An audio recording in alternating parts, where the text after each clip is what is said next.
Welcome to Real Love, Real Stories, the podcast, a platform for couples to share their love stories and for singles to find hope.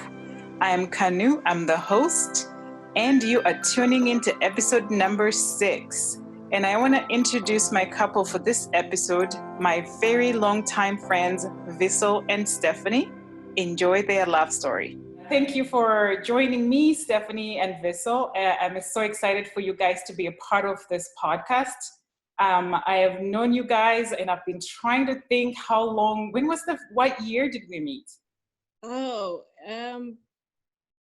Mid 90s, late 90s. Yeah, Late probably 90s. 90, maybe 97, 98. No, probably 99. Okay, maybe 99. I don't know. Probably 98. Do you remember when you started St. Gregory's? That's a good question. Oh my gosh, it's been so long. I think, 97, 98 maybe? I knew you before then. Right, yeah. So, wow, and you guys were dating already, right? Yes, we started dating, In 97. 97, yes. 97, awesome. So, which is actually a perfect segue into my first question. As a couple, do you mind sharing what your love journey has been? How did it start and how did you guys meet? Okay, you can start. Well, we met while working at a retail store. We both worked there and we became friends right away. Yes. I think we just kind of a connection, and I just kind of had a respect for her being a freshman in college and doing some of the things she was doing, and just being so independent. And I just kind of gained a lot of respect for her that way. And we had a lot of interest in music and things like that. And so became really good friends just through work. So that was in 96, actually, is when we first met and became friends, and we started dating in 97. Yes. Oh, that's awesome. So you decided that, okay, you started off being friends and you had similar connections. So what was the moment when Visal, you decided, let me ask her out on a date? I don't know if there was one moment, but I just know that when we were friends and I would travel back home to visit my family in California, and that's usually the time when I spend with family. I just enjoy time with family, but I would always feel that when I left that there was still something that was kind of missing.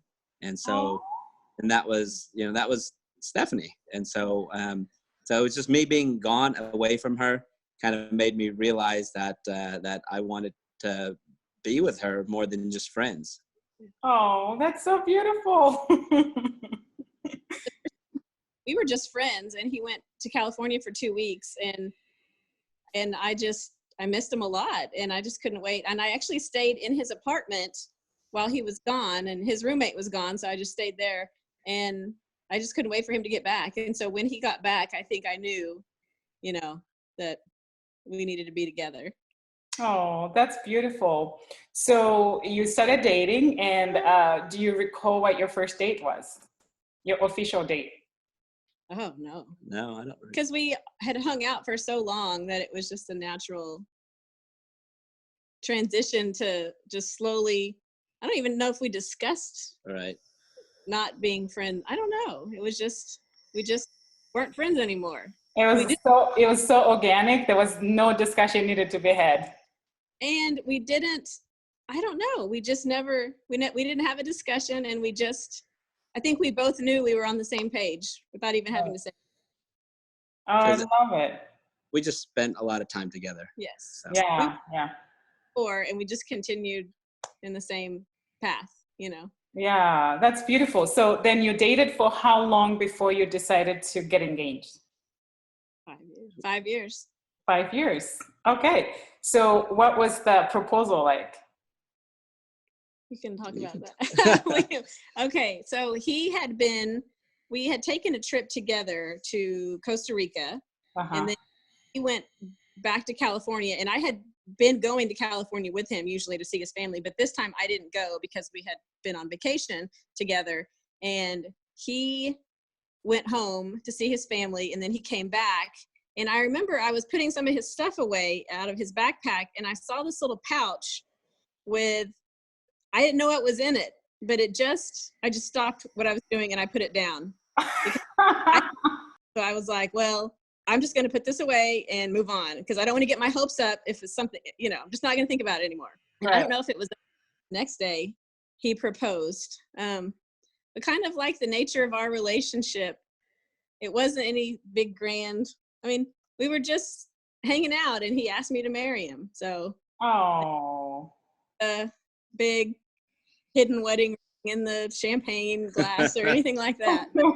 not hidden in a cake or anything like that. That's movies. Yes. Yeah. I had thought about it in Costa Rica, and I wanted to propose in Costa Rica because beautiful black sand beach and so forth. And we were out for a walk one day, and I thought about doing it, but I just didn't have a ring. And being young and a guy, I just didn't know, I didn't know the whole process. So I didn't have a ring. I didn't do it there. And so when I went to California, I was talking to my mom and my aunts, and so what was in the pouch was some of their kind of Cambodian type rings that they brought here from Cambodia. And so I didn't even know if she would like it, but I wanted to have something that was culturally from my culture. And so I actually had like 2 or 3 that I brought back that I just wanted her to pick from. But then we kind of thought about the actual ring and the significance of it, and we just decided that it would be better to have something that we actually designed. And so we didn't get those. We actually went to a jeweler and just designed something together. Yes. So. Oh, nice. Yeah. So non-traditional in that sense. Yeah. So how long have you been planning to propose to her from? Probably over the course of a couple months, I would say. So. Yeah. So it sounds like you went and had a discussion with your family and said, I'm really interested in proposing to her, right? Because that's how you ended up with those 3 rings. Yes. Yeah, that's beautiful. So can you explain a little bit about your culture in terms of how does that, is that what normally happens? I don't know what normally happens actually, because my mom's marriage and some of my aunts were arranged marriages. So not any, what we did was not anything cultural. And so there's the traditional Cambodian culture, and a lot of marriages were actually arranged. So yeah. But obviously, growing up here, becoming Americanized, that's not something that our family continued to practice. So. Right. So when you say that you guys went and designed your own ring, were you designing it, combining the 3 rings, or did you design it with a completely different? We did a completely different ring. Okay. Yes. Well, he had 3 rings, but he was only going to keep one and send the other 2 back. And then we ended up just liking different aspects of different rings and decided just to start from scratch, and we just made our own. And we sent all 3. Oh, nice. Yeah, thanks for sharing that. Yes. So what about the wedding? How can you talk a little bit about that? Yeah, we invited people from all over the country, because he had family in Rhode Island and Texas and California, just kind of all over. And, just bringing 2 cultures together is sometimes a little difficult because each culture has expectations. And so some of the planning was, difficult, and just trying to, I felt like make everyone, happy. But ultimately, I mean, I felt like we had a great wedding and a great, it was a great experience. So maybe 150 people or so, kind of, I think. Yeah. 150 and so he was in med school at the time. And so we, and I was in grad school. So it was just a hectic time. Right. But we were both, I was working full time and in grad school, and he was in med school, but yeah, we pulled it off. Yeah, that's awesome. So was the wedding in Oklahoma or was it in California? We had originally wanted to do the wedding here, and then do another reception in California for do more of a traditional Cambodian reception. And then just logistically and with the cost and time off work and stuff, and most of his family did make it here. Yes. So Okay. we didn't feel the need to have to go back out to California and do something else. So everyone came here. And so, Yeah. yeah, it went Yeah. well. I just love when two different cultures merge into this one beautiful love relationship, and just see how you sort of intertwine your two different cultures together. So, and I feel, I'm just smiling from ear to ear because I've known you guys for such a long time, and, and we've continued to be a part of each other's lives, even though we don't see each other often.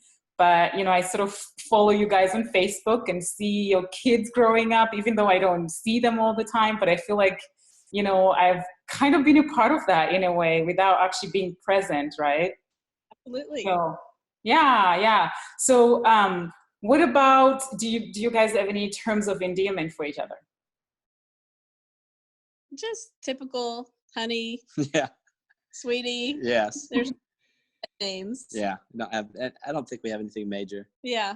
Okay. So, Yeah. I don't usually Visal. I mean, I guess if I'm like calling for him from across the house or something, but mostly it's just, hey, honey. Yeah. Okay. That's awesome. So what about Babe. Yeah, there's babe sometimes. a babe? Yeah.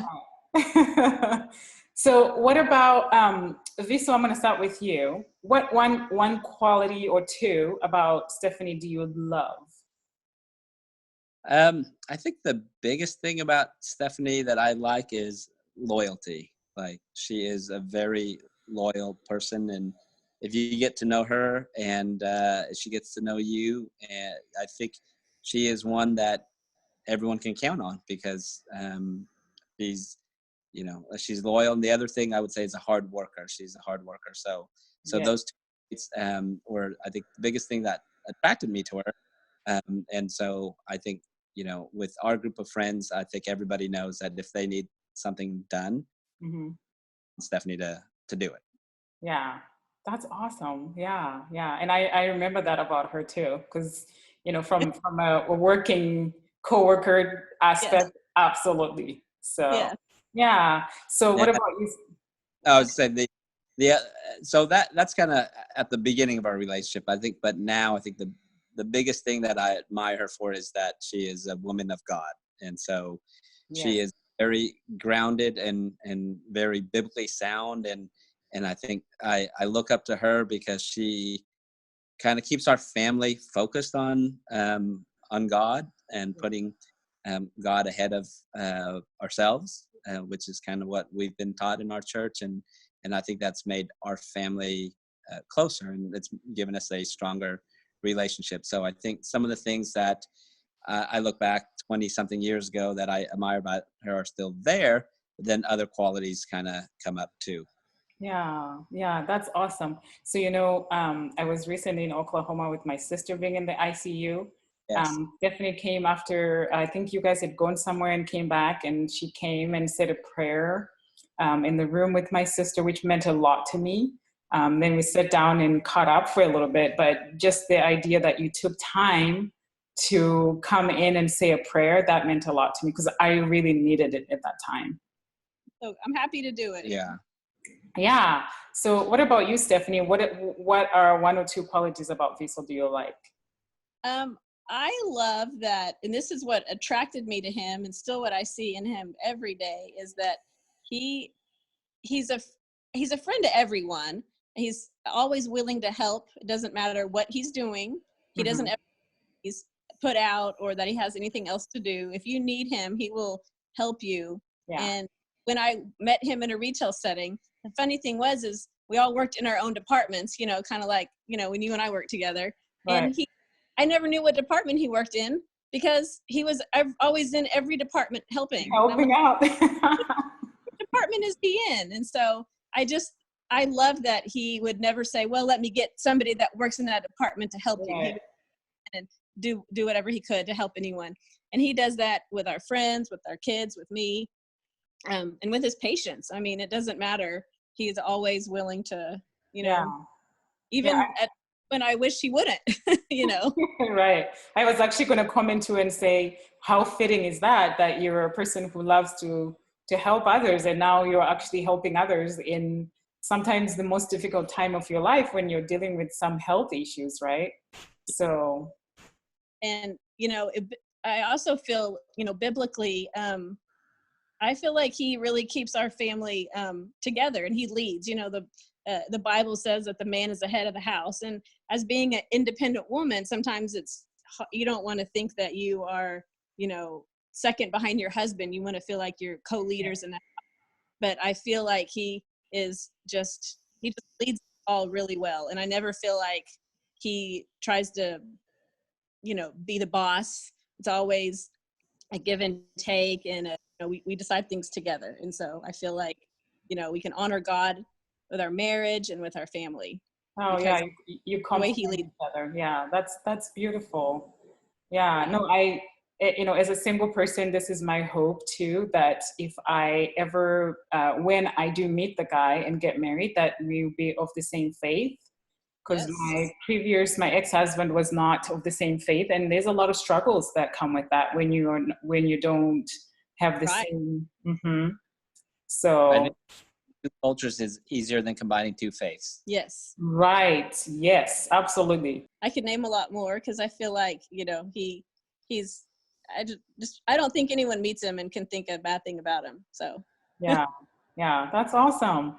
Yeah, so I have to ask, on the flip side of that, what are some yeah, of the things that, you know, two people together, what are some of the things that probably are little annoyances that you deal with? the thermostat. Okay, tell me more about that. I like it cool to go to sleep.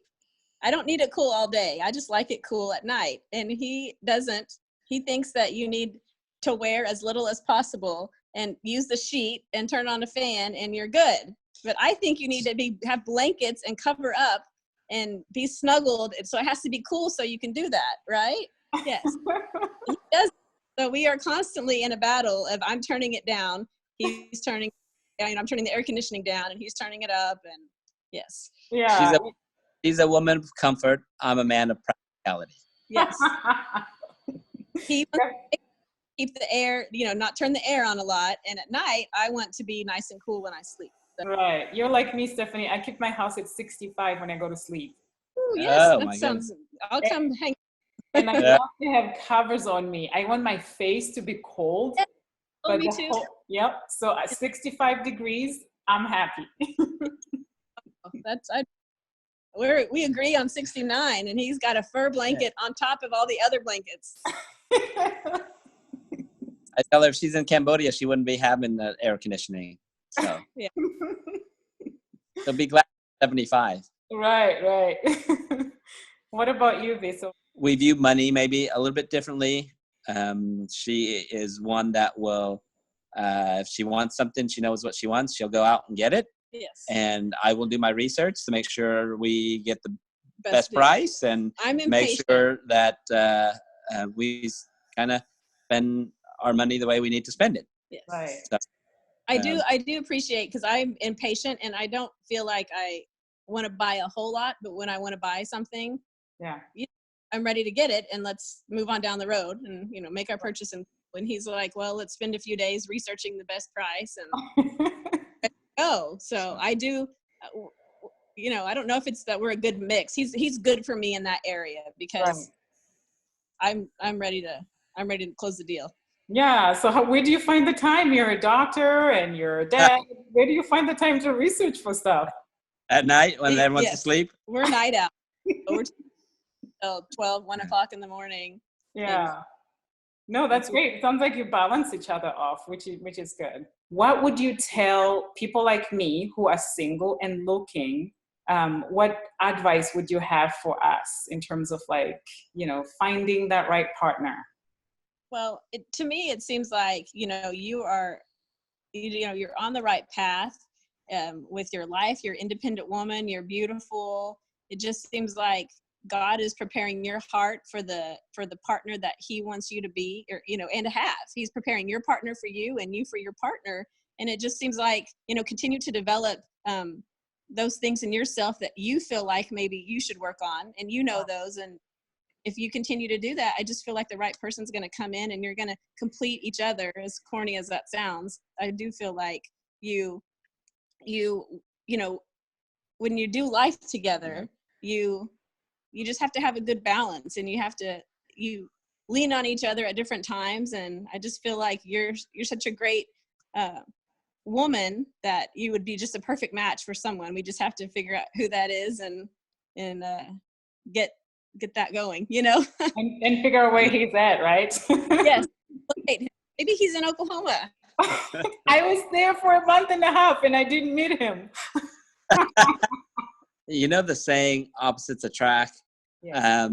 I disagree with that saying. And so we've kind of... They might attract, but I don't think they necessarily always make good partners. In long term. And it depends, and part of it just depends on what the opposites are. But like couples need to have a common bond, things that they do together. Like we see sometimes a lot of couples that are having marital problems or have been through divorces. A lot of times those couples, they lead separate lives. They don't go do things together. The husband may have an interest, the wife may have an interest, but they don't have a common interest where they say, hey, once a week or a couple times a month, this is what we need to go do together. And so my biggest advice would be find a common interest that will link you two, that will keep you spending time together. Because once you get into kids and kids sports and kids school and work and career, sometimes I just see too many people drift apart in the things that they're doing, and they're doing separate things, but then they don't have any, and which is sometimes okay, but when you don't have anything to bring you back together, to yoke you, then I think it makes it difficult to have a strong relationship. And it's easy to fall apart. So. Right. I think you kind of touched on actually my other question, which I ask is, what is the secret to your relationship? I don't know if you have anything else to add to that, but it sounds like what you just talked about here is exactly, the same advice you'd probably give to married people, right? Yes. And it's communication, which isn't always hard. I mean, which isn't always easy. You have to be open and communicate the things that you want to think about, because if you're talking, right. And so as long as we communicate and we pray together, we spend time talking about the that are going on in our lives, and then we pray about it. And I feel like since we're keeping God at the center of our marriage, everything else just falls into place to some degree. We have to work at getting a date night in because we are so busy. But at the end of the day, there isn't anyone I'd rather spend my time with than him. Yeah. And so we'll make time to play tennis, or we walk several times a week. We go out and walk at night for 30-45 minutes and just talk. And so you still have to date your spouse. Yes. And so that's a key for being together and still dating. Yeah. And I think for guys, when I talk to them, I give them the advice of you still have to pursue your wife as if you're dating. So some people get lackadaisical. Sometimes I get lackadaisical in that, but we're been married for 16 years. So I probably may not do some of the same things I used to, but I do try here and there to make her feel like she's the only one here in this house, and we forget about the other 3 kids. So but yeah, I think still the other thing is Stephanie touched up on prayer. I think that was one of the hardest things for me, because I didn't grow up that praying out loud, and then when you're praying with your spouse and you're talking about things that you want prayer for, or what you're praying through, whatever situation, I think that's a new level of intimacy that sometimes couples don't have. Right. And then I think just and along with that, it just opens up the communication, And also, if we are fighting, it also softens our heart towards one another so that we're not angry at each other. Right. So, one of the things our pastor preaches on is like, if you pray with your spouse, it's hard to get angry with the person that you're praying with. Yes. Yeah. So if we keep that in mind, I think it makes life easier. So, if we are going through a difficult time and we have problems that sometimes we can't, or it might be hard to handle. Sometimes when we pray, it makes it seem like we don't have to have the answer. Uh-huh. So, and that lessens some of the anxiety and stress that sometimes some people go through. So. Right. Yeah, no, I think those 2 points are great, especially when you talked about, you want to continue pursuing in your case, Visal, your wife, right? Because Yes. sometimes people, and I was married before. Yes. Once I got the ring on my finger, I'm like, you know what? Not that I wasn't paying attention to him, but I think how you put it is very important for married couples, even people that are dating, to sort of keep that in mind, to say, just because you're together, just because you married her and you have kids, doesn't necessarily mean that you're going to stop that, showing him or her that, they are the most important person in the room, right? And that helps, I think, keep that marriage fresh and going, for sure. So I really like that point that you touched on. Yes. And I think my other advice for couples with kids is that your wife is more important than your kids. So I think that sometimes gets lost with our generation, because I think sometimes we try to be the generation that is hands-on, and we try to be maybe better than our parents and how we were treated, or I think sometimes in turn we do too much for our kids, but then in turn we forget about our spouse. So I think, the other advice I would give people with kids is to put your spouse still ahead of your kids. Right. And plus, you know what? Because that's also just an example for your kids to see what a marriage should be like. Right. And so that's what I hope that my kids see, and that's what they strive to look for when they're ready to get married. Right. No, that's a very important point, because when I worked I had couples, and when I did therapy for graduate school for my internship, the 2 couples that I worked with that come to mind, one of the things that they complained about, it was in both cases, it was the husband complaining about, the wife not paying attention as much to the husband since the kids came into their picture. Which, they put their all into now being a mother, or sometimes now being a dad. And then you forget that when it all started, it was you and your wife, right? And so you kind of have to. It will just the 2 of you again, So Right. you wake up, 20 years later and say, who are you? Right. And not really enjoy the person you're with, or not know them. Right. Yeah. No, absolutely perfect. I like that. Yeah. So this kind of concludes the questions that I ask. I don't know, do you have anything you want to share, maybe that I didn't ask, that you feel like would be helpful for singles that are looking for love, and also for couples that are, married and had, maybe something to add to what you already said? The single advice is a little bit hard because I'm so far away from that. Right. But obviously, I think look for somebody that has a good and pure heart. Don't lower your expectations because you feel like you want to be with somebody. Like, really hold out for the fillet and don't settle for the sirloin. Right. And I think another thing that there is something called the 5 love languages. Yes.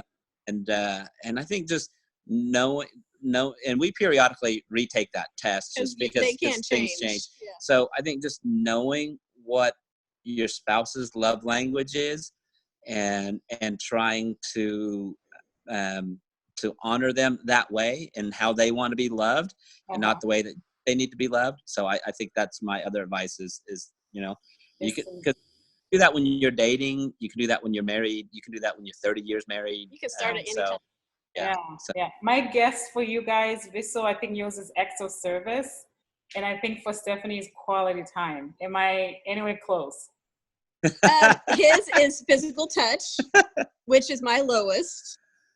And mine was tied between gifts, which is his lowest, and quality time. Yeah. So you were right on mine. Mine was tied quality time and gifts. And so he's so practical. If I try to buy him a gift to show my love, he's like annoyed because he doesn't want anything. And so